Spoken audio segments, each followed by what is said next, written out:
नमस्कार, राम राम आप सभी भाइयों को। आज जो हमारा लाइव संवाद का जो विषय है, ये आप सभी को भली भांति से याद है।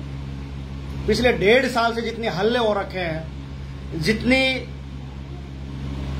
विद्यार्थियों का जो शोषण हो रहा है, वो किसी से छुपा हुआ नहीं है। और ये आप देखिए कि कितनी बड़ी गिरोह है या कितना बड़ा इसका संचालन करता होगा।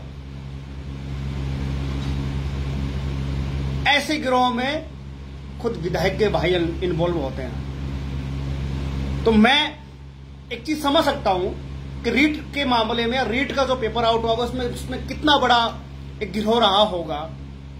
क्यों बार बार डॉक्टर साहब कह रहे थे एक मंत्री फंस रहे हैं, एक नेता फंस रहे, मंत्री फंस रहे, एक नेता फंस रहे, इस वजह से। देख लीजिए साहब, इस अकाल के दौर में, इस बेरोजगारी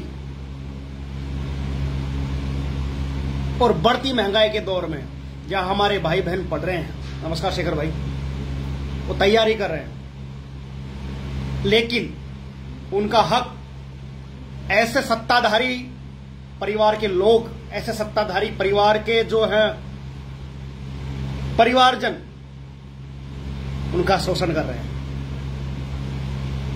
आपने भी लाइव के माध्यम से देखा होगा, सुना होगा किस प्रकार से महुआ विधायक कहता था, भ्रष्टाचार को सोरूजी छोड़ के आऊंगा, भ्रष्टाचार को करने वालों को मैं महुआ में टिकने नहीं दूंगा, सोरूजी ले जाके छोड़ूंगा। तो ओम प्रकाश उल्ला जी, पहले अपने भाई को सोरूजी लेके जाओ।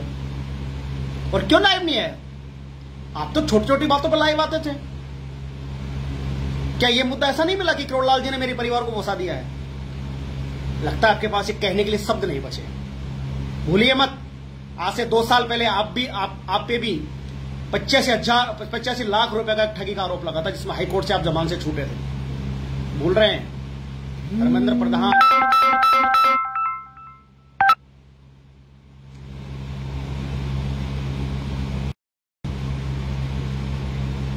क्या हुआ? हाईकमान से मिलना नहीं हुआ? आप तो बड़े राजनीतिक सत्ताधारी लोग हैं साहब। कभी कहां जाते हैं, कभी उड़ीसा, कभी दिल्ली, कभी कहां। लेकिन बड़े अचरज की बात है कि जो विधायक गुणगान गाता था, चाहे वो शराब के ठेके हो 8 बजे से बाद नहीं खुलने दूंगा, चाहे वो भ्रष्टाचार की बात थी, भ्रष्टाचार नहीं होने दूंगा या नहीं होने दूंगा, उसको सोरोजी ले जाके छोड़ूंगा, उसको गंगा जी ले जाके छोड़ूंगा। तो भाई तेरे भाई को तो ले जा तू गंगा जी, सोरोजी, हरिद्वार, केदारनाथ, बद्रीनाथ, पहले उसकी मन की शुद्धिकरण तो करवा ले। लेकिन क्या बात है ओम प्रकाश उल्ला जी, आपके भाई एक यूनाइटेड इंश्योरेंस कंपनी में एक शायद मैनेजर पोस्ट पे, AA पोस्ट पे काम कर रहे थे। कोलकाता से 1 महीने पहले ही जस्ट ट्रांसफर होकर के जयपुर में,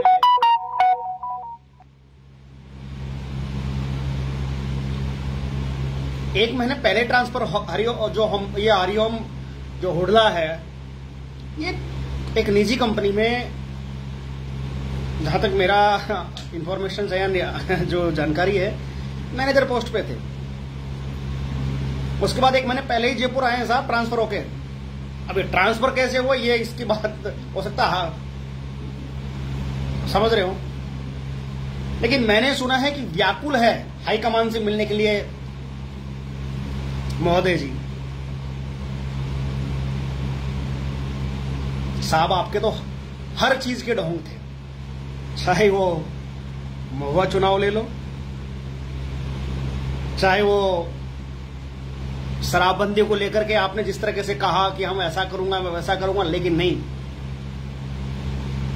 मैं तो आप सभी से, प्रशासन से, सरकार से, पक्ष से और विपक्ष से, और अशोक गहलोत जी से, आपसे भी निवेदन करना चाहता हूं कि ये ऐसे जो गिरोह है और ऐसे जो सत्ताधारी लोगों के परिवार जो है, उनकी ईडी से, एसओजी से या सीबीआई से इसकी जांच करानी चाहिए। और एसएससी यानी एमटीएस तौर पे केंद्र सरकार का मामला है।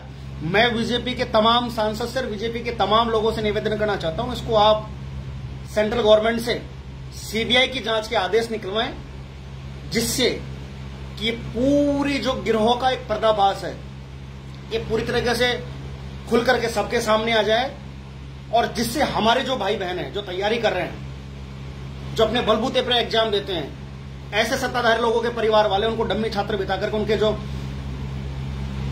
हक और अधिकार है उसका हनन कर रहे हैं, उस पर रोकथाम लग सके। कहां से होगा रे तुम्हारे पढ़ने वालों का जो है सिलेक्शन? क्या तुम्हारा पेट नहीं भरता सत्ताधारी लोगों कि किसी गरीब की हक की उसकी रोजी रोटी छीन करके, या जो एक गरीब माँ बाप अपने बच्चों को बाहर पढ़ने भेजते हैं उसका हक मार करके कतरा मिला हुआ तो 4 लाख रुपए। इससे अच्छा था किसी रोड पे बैठ जाता कटोरा लेकर के, क्योंकि तुम तो ढोंग में बहुत परिपूर्ण हो, परिपक्व हो। तुम्हारा तो खानदानी पैसा है ढोंग करना, लेकिन कम से कम ये ढोंग का जो ये स्वांग जो रच रहे हो, ये मासूम बेरोजगार जो अभ्यर्थी हमारे भाई बहन उनको तो बख्श दो।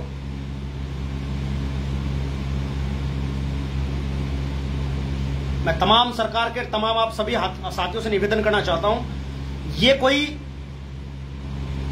राजनीति की वोट बैंक की बात नहीं, ये बात है सिर्फ और सिर्फ, मैं पहली बार ओम प्रकाश उल्ला पे या दूसरी बार लाइव आया हूं, लेकिन उसका सबसे बड़ा कारण है कि अगर सत्ताधारी परिवार के लोग, उसके भाई या बहन अगर इस तरीके से अगर कोई गिरोह का काम चलाते हो, मैं तो गिरोह ही कहूंगा, ये तो सरगना है, इससे बड़ा सरगना क्या होगा, इससे बड़ी मछली क्या होगी? ओम प्रकाश का और उड़ला का भाई पकड़ में आया है डम्मी छात्र बिठाते हुए, इससे बड़ी मछली कौन सी पकड़ में आएगी भैया आपको? अब इस मछली को पकड़ो, तेल की कढ़ाई के पास रखो, पता लग जाएगा कि कितने को जो है खाने की तलब लगी है, कौन कौन इसमें शामिल है, क्योंकि इससे बड़ी मछली पकड़ में नहीं आएगी। और राज्य सरकार ने जो कठोर कानून बनाए थे रीट पेपर होने के बाद, वो पूरे कानून ऐसे सरगनाओं पर अप्लाई होने चाहिए, आजीवन कारावास की इनको सजा दे देनी चाहिए।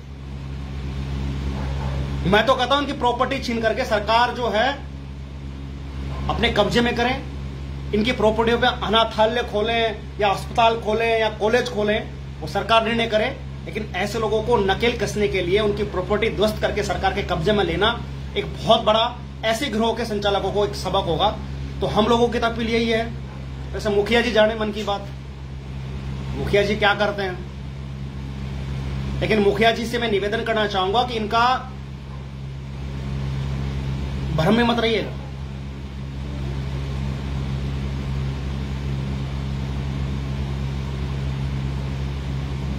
आज इतनी बड़ी बात है, देखिए ना, एमटीएस के छात्र को डम्मी छात्र बैठा दिए पैसे लेके, तो 4 लाख रुपए की तो टीवी कह रही है, यही लोग कह रहे हैं कि 4 लाख रुपए इन लोगों ने दिए होंगे। 85 लाख रुपए जो है आज से 1.5 साल या 2 साल पहले ओम प्रकाश उल्ला पे खुद पे 5 लोगों पे एफआईआर हुई थी, जिसको हो सकता है दबा दिया गया हो। तो क्या ये गिरोह बड़ा नहीं है? क्या ये गिरोह किसी संरक्षण में नहीं चल रहा है? और मैं तो निवेदन करना चाहूंगा, आज तक किसी ने नहीं कहा, मैं घरों साहब आपसे निवेदन करना चाहता हूं, इसके पूरे परिवारजन के फोन टैपिंग जो है, अपराधी आरोपी जो हरिओम हुड़ला है या हरिओम मीना है, इसके आप फोन टैप करके देखिए, आपको पता लग जाएगा किन किन सरगनाओं के एक संरक्षण में है और किन किन सरगनाओं से या पेपर चोर गिरोह से इनके लिंक जुड़े हुए।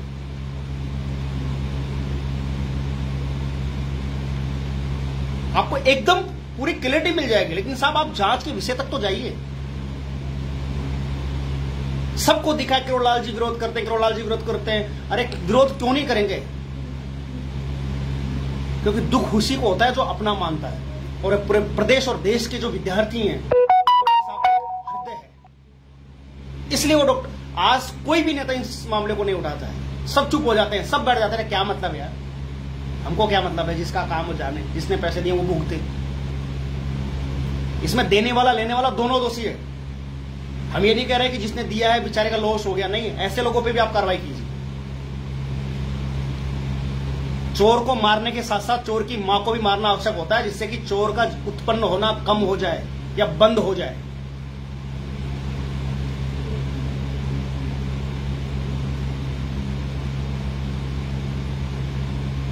कुछ घटनाएं, कुछ चीजें जो ये लोग करना चाहते हैं, कितना पेट भरेंगे लोग, कितना खाएंगे,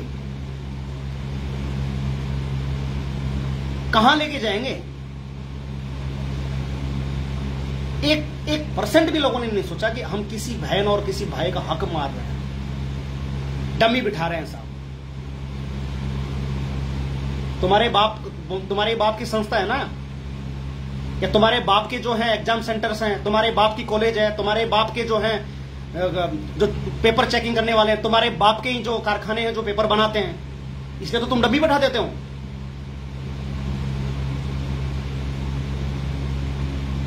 तुम्हारा बाप का संरक्षण है,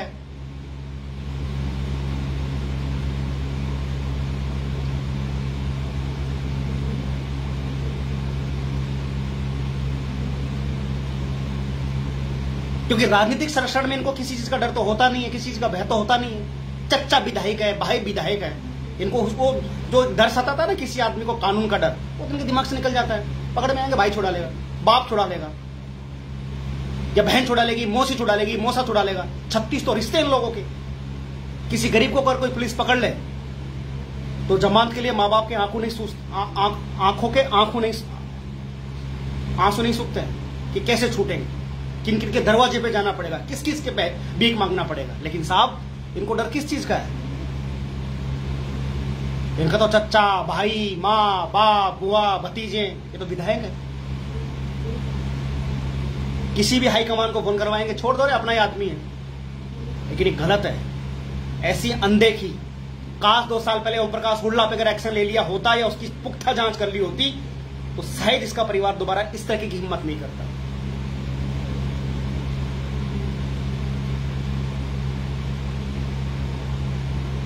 कौन करेगा जांच?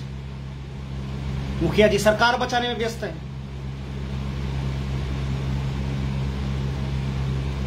लेकिन यह स्पष्ट इस लाइव के माध्यम से कहना चाहता हूं, अगर ओम प्रकाश हुड्डा जैसे लोग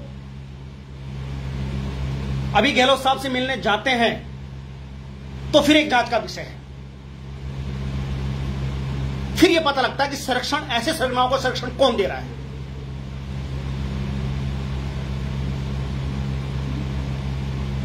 बड़ी अचरज की बातें होती है।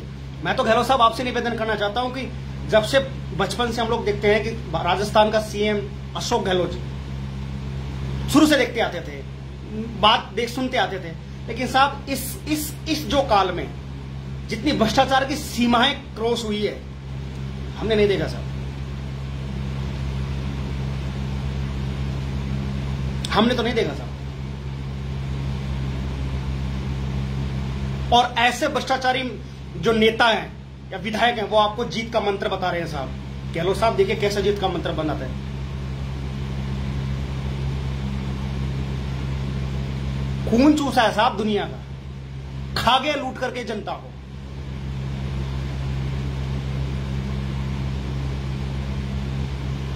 पी जाओ इनके खून, पी जाओ। अभ्यर्थियों के खून पी गए, किसानों का खून पी गए, जवानों का पी गए, और क्या बचा है? अब क्या बचा है? किसान यूरिया के लिए रो रहा है, बच्चे अपनी नौकरी और तैयारी के लिए एग्जाम का वेट कर रहे हैं, और वहां पे ये है महाराज टिकट काट रहे हैं कि जा भाई वहां जा, उसको डिम्मी बिठा, वहां से पैसे उठा अपनी अटैची में रख। सरकार चलाने के साथ साथ गहलोत साहब एक मानवता, एक इंसानियत, एक निष्पक्षता और एक जनता में विश्वास, ये बहुत जरूरी होता है।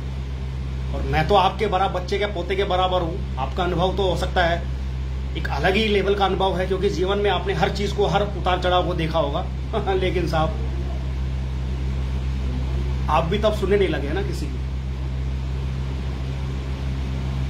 आपको भी अब सर जीत का मंत्र दिखाई देता है।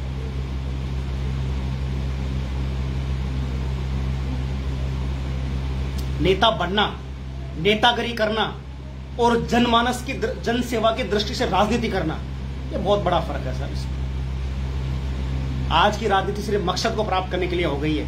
मैं धन्यवाद देना चाहता हूं और मैं अपने आप को गौरवान्वित महसूस करता हूं कि ऐसे मिनिस्टर के अंडर में हम लोग काम करते हैं। गडकरी साहब ने कल स्पष्ट ही चीज कह दिया कि राजनीति छोड़ने का मन है, क्योंकि राजनीति सेवा भाव की दृष्टि से नहीं, एक बदले की भावना से या अपनी अहमता की भावना से, या उसको आप अगर परिभाषित करें एक बिजनेस की दृष्टि में मान सकते।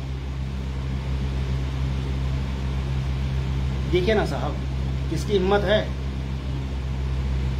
आज विधायक कह दे कि मेरा इससे कोई संबंध नहीं है, आज विधायक कह दे कि मेरा मेरे भाइयों से कोई लेना देना नहीं है। ये गलत बात है, ये गलत बात है। आज मैं कह दूं, अरे मैं कितना ही उसको मेरे मुंह से बोल दूं कि मेरे भाई से मेरा कोई लिंकअप नहीं है, जो गलत करेगा वो भरेगा, ये कहने में आसान है, लेकिन सर इसको अपने जहन में उतारना बहुत मुश्किल है। टीवी में, इंटरव्यू में कोई भी कह सकता है मेरे भाई से मेरा क्या लेना देना, जो करेगा वो भरेगा।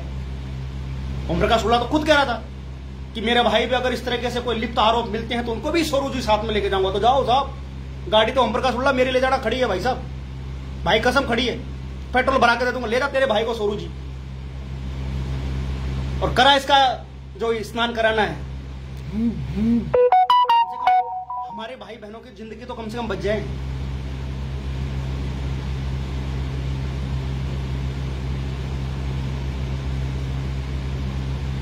किसके पास जाए, सलाहकार ही ऐसे हैं।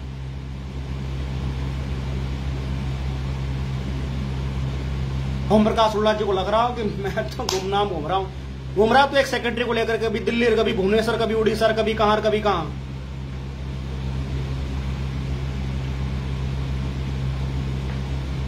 रिटायर्ड सेक्रेटरी है ना तेरे साथ।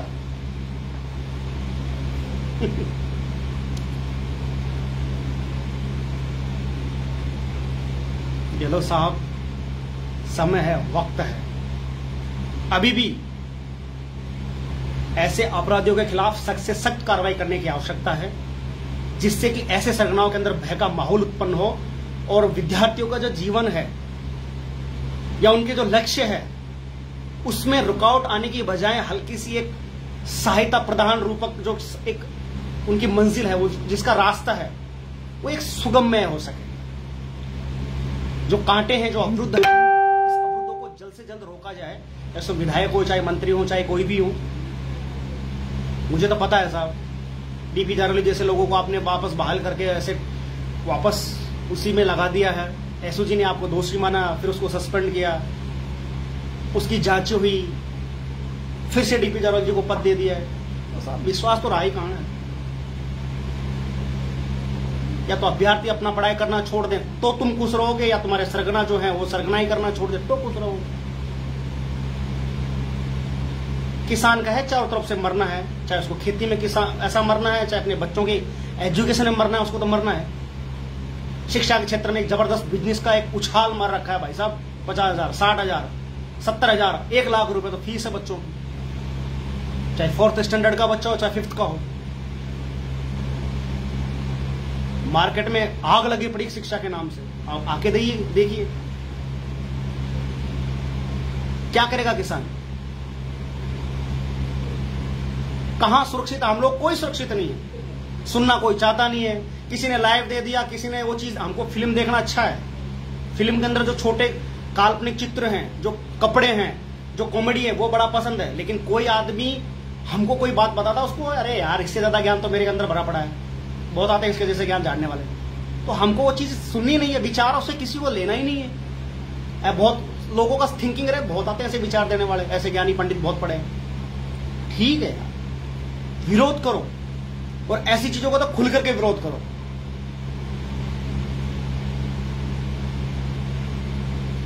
नहीं, हमारा असर तो श्रीलंका जैसे हो जाएगा भाई साहब। ना जनता का पता है, ना विद्यार्थियों का। मेरी आपसे अनुरोध है, और तमाम जो पुलिसकर्मी हैं या अफसर्स हैं जो मेरी लिस्ट में मौजूद है, आईपीएस, आईएएस, उनसे भी मेरा हाथ जोड़ के विनम्र प्रार्थना है साहब कि ऐसे अपराधियों को आप बिल्कुल भी बख्शे ना। मंत्री, मुख्यमंत्री, किसी का भी फोन आए सर, स्विच ऑफ करके, ऐसे अपराधियों को पकड़ने से पहले स्विच ऑफ कर लो मोबाइल, और सच बुलवाने तक बिल्कुल ऑन मत करो सर। और इनका स्टेटमेंट दर्ज करके जिस धारा में किसी का लिहाज ना करें सर, क्योंकि बच्चे सर आपके भी हो सकते हैं, और बच्चों आपके बच्चों के साथ भी खिलवाड़ कर रहे हैं, ये किसी के सगे नहीं। तो मेरी आपसे हाथ जोड़ के प्रार्थना है, और किसी का ईमान जाग जाए कांग्रेसी नेता का या विधायक का, उससे मेरी हाथ जोड़ के प्रार्थना है, प्रभु तो मुखिया तक ये बात पहुंचाओ कि ऐसे सरगनाओं के परिवारजनों को सख्त से सख्त कार्रवाई करने के निर्देशित करें, सीबीआई जांच करवाएं,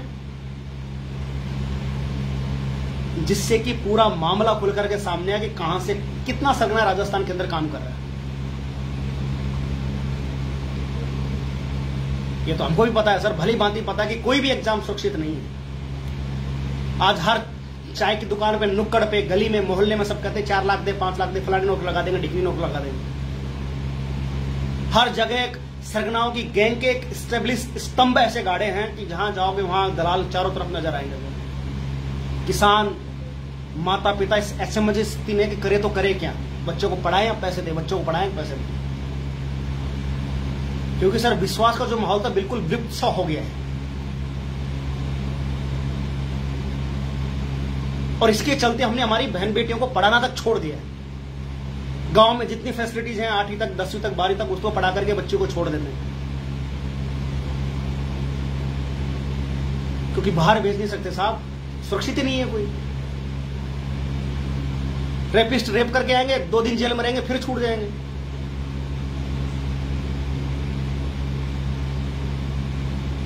मैं ये तो नहीं कहता कि आप खुद वहां खड़े हो जाओ, लेकिन मैं इतना जरूर कह सकता हूं कि राजनीतिक इस जो प्रक्रिया है उससे जो सिविल डिपार्टमेंट है आप उसको अलग और स्वतंत्र कर दीजिए। उसके लिए एक मंत्रालय ऐसा दे दीजिए जिसमें वो एक मॉनिटरिंग करे, और कमिश्नर और आईजी जो बड़े रैंक के अधिकारी हैं उन लोगों को अपने डिसीजन मेकर खुद बनने दीजिए। आप देखिए कैसे क्राइम कंट्रोल नहीं होता है। या फिर आपके अंदर वो क्षमता होनी चाहिए, वो शक्ति होनी चाहिए जिस तरीके से आप उस सिचुएशन को कंट्रोल ला सको। गहलोत साहब बहुत आसान है, ऐसे सरगनाओं के खुद ने कबूल लिया साहब, अब क्या चाहिए। ऐसे सरगनाओं के जो जमीन, जो जायदाद है, जो उनकी संपत्ति, उसको अपने कब्जे में लीजिए, गवर्नमेंट के उसमें लीजिए, पता लग जाएगा 4 जो भाई साहब घूमते हैं रोडों पे चप्पल चटकाते हो गहलोत साहब, सब लाइन पे आ जाएंगे।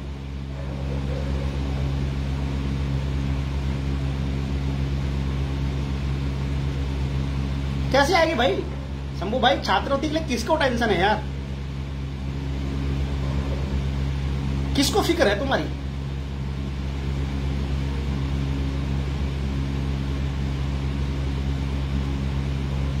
इनको क्या परवाह यार, इनको किसी चीज को कोई परवाह नहीं, इनको ये सिर्फ ये परवाह है सरकार कैसे बनेगी बस, ये विधायक हमारे अंडर में कैसे रहेंगे बस, किस होटल में जाके खर्चा करना, किस होटल में जाके नाच गाने करवाने, किस होटल में जाकर के बाड़ेबंदी करनी है।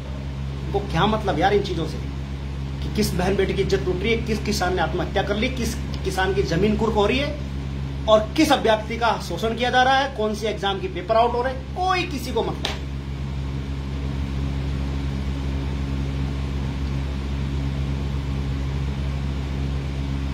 इनका दोष नहीं है दोस्त, इनको बचाने में हम जैसे सोशल मीडिया कर्मी है ना बहुत आगे आ जाते हैं। अरे भाई साहब की तो गलती नहीं है यार, भाई साहब क्या करेंगे इसमें, या फलाने की क्या गलती है इसमें, गलती नहीं है, लेकिन कहो चुप रहो। जो सरकार फैसला करेगी, जो कानून को सजा देगा, उसमें आपका इन्वॉल्वमेंट नहीं होना चाहिए। देखिए रिजल्ट आपके सामने रहेंगे। बातें कहना करना बहुत अच्छी लगती है, क्योंकि हम भी सुन करके लाइव काट देते हैं, हम भी लाइव देखकर सोच देते हैं, लेकिन जो अपने आप में परिवर्तन लेके आते हैं सर, मंजिल तो और आसान हो जाती है। हमारी सोच, हमारी दृष्टि और हमारी जो काम करने की शक्ति है वो एक तरीके से गुमराह हो गई है। मदद करे ना करें, विश्वास करे कि ना करें, तो मेरा तो आप सभी से निवेदन है, हम लोग भी बेवकूफ, मैं तो अपने आप, हम सबको अपने आप को बेवकूफ मानता हूं कि ऐसे जनप्रतिनिधि जी चुन करके भेजते हैं जिसको खुद का होश आवास नहीं, बोल क्या रहे हैं। कोई नाथी का बाड़ा बोलता है, कोई नत्थी का बाड़ा बोलता है, कोई क्या बोलता है। कोई मंत्री को तो पता ही नहीं है कि लेडीज टॉयलेट कौन सा है, जेंट्स टॉयलेट कौन सा है। कोई गेट आउट बोल दे रहा है। साहब गलती उनकी थोड़ी है, गलती तो हमारी है। वो तो सत्ता के नशे में, घमंड में चूर हैं, उनको तो सत्ता और कुर्सी दिखाई दे रही है बस, ना किसी बहन बेटी का सम्मान को उनको टेंशन है। क्योंकि संस्कार नहीं है सर। संस्कार तो हमारे वहां मर गए साहब, जहां 60 साल के बुजुर्ग मंत्री और विधायक जाकर के होटल के अंदर एक नृत्य पेश करवाते हैं, तरह तरह कलाकार की डिमांड करते हैं। सर वहां हमारा तो कल्चर ही खत्म हो गया सर। संस्कार की तो बात इन लोगों से करो ही मत।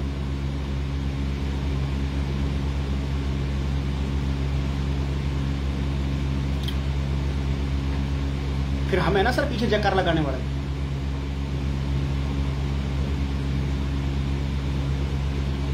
चोरी भी रुक जाएगी सर। अरे चोर कोई अखंड का नहीं है यार भाई साहब। चोर जो होता है हमारे आसपास के इलाके के चोर होते हैं, और सबकी लिस्ट है जो पुलिस के पास रहती है, किसने क्या चोरा, किसने क्या चोरने की कोशिश की। लेकिन कंट्रोल निर्देशित किया जाता है। नहीं, किसी भी चोर की हिम्मत नहीं है एक बार चोरी करने के बाद में रिटर्न अगेन वो उसी चीज को दोहराए। आज के इस लाइव में मैं आपके संवाद के साथ जुड़ा हूं। माफी चाहता हूं कि मेरे शब्दों से आपको किसी को अगर संवेदना आपकी जो है हार्ट हुई तो I am sorry, but fact और सत्य तो यही बात है भाई। कोई बोले ना बोले ये डिफरेंट मैटर है। कोई बोलना नहीं चाहता या कोई जान करके चुप है। लेकिन हकीकत बात तो यही है कि आज इस दौर के अंदर गरीब की हिम्मत नहीं कोई क्राइम कर जाए, गरीब की हिम्मत नहीं वो चोरी कर ले, गरीब की हिम्मत नहीं है कि वो डम्मी छात्र बिठा दे।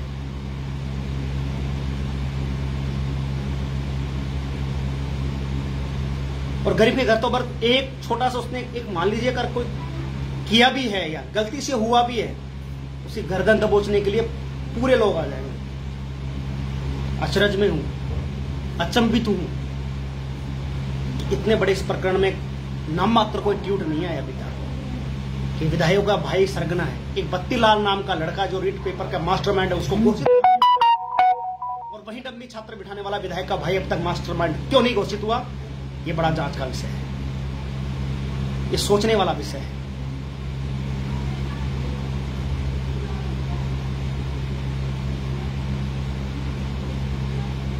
रीट पेपर के मास्टरमाइंडों की जमीन जो है ध्वस्त नहीं हुई, लेकिन कुछ अंकित जो नाम है उसकी जमीन ध्वस्त हो गई। तो आजकल इस दौर में राजनीतिक जिस तरह से अपना पावर का इस्तेमाल कर रहे हैं, गहलोत साहब आज कह रहे थे, या मैं खासरीवास साहब को सुन रहा था, रोडासरा जी भी कह रहे थे, ईडी सीबीआई की केंद्र सरकार जो है गलत उपयोग कर रही है। तो साहब एसओजी का आप भी सदुपयोग कर लो ना सरकार। ये केस सीधा हैंडओवर कर दो एसओजी को।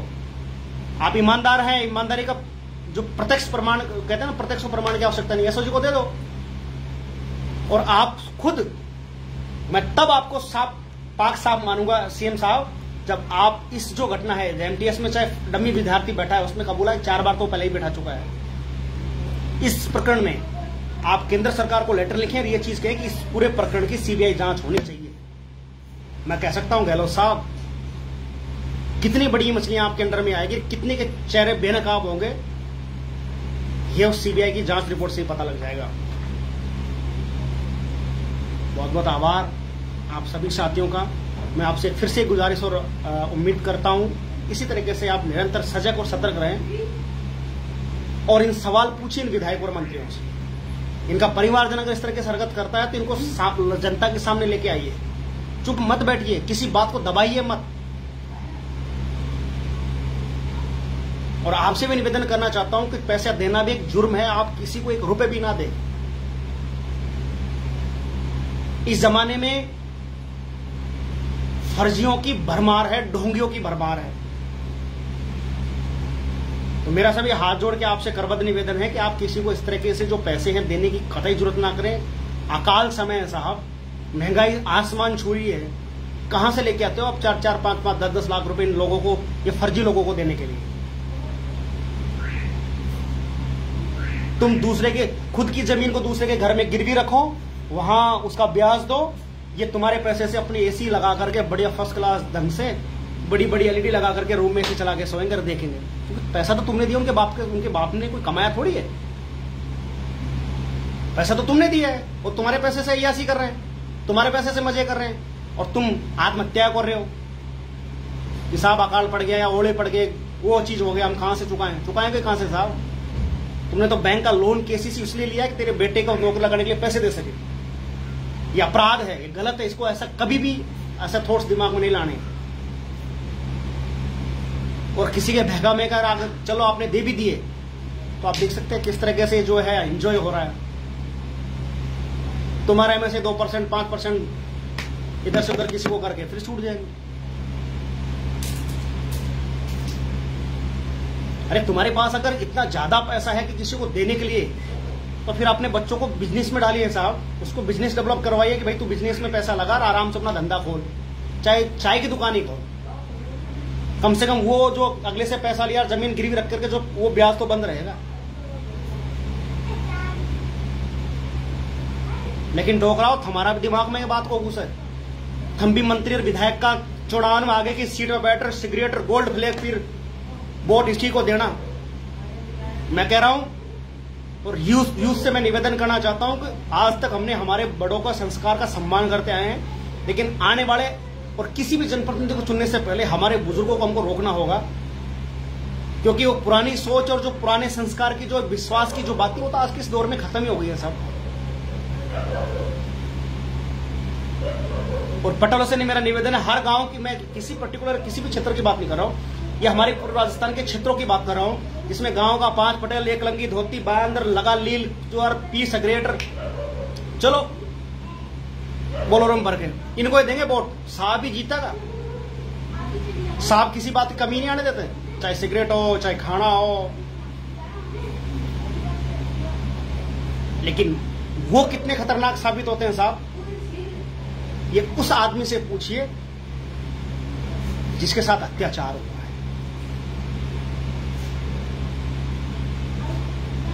बातों का कोई समय नहीं है, बातों का कोई मोल नहीं है।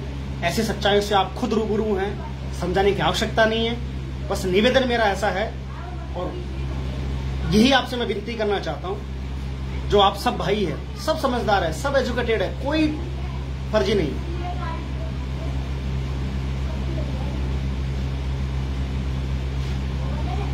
ये नेताओं की हिम्मत देखिए, किसी को भी कुछ बोल जाते हैं। गैंगमैन तो बीमार लेके आएगा, रेलवे कर्मचारी वो करेगा, छोटा है बड़ा है, तुमसे अच्छा है नेता विधायक और मंत्रीगण इस तरह के स्टेटमेंट, जो भी नेता और मंत्री विधायक इस तरह के स्टेटमेंट देते हैं, उसे कहता हूं उसकी पैरों की धूल की होड़ नहीं कर सकते तुम लोग। वो मेहनत की खाता है,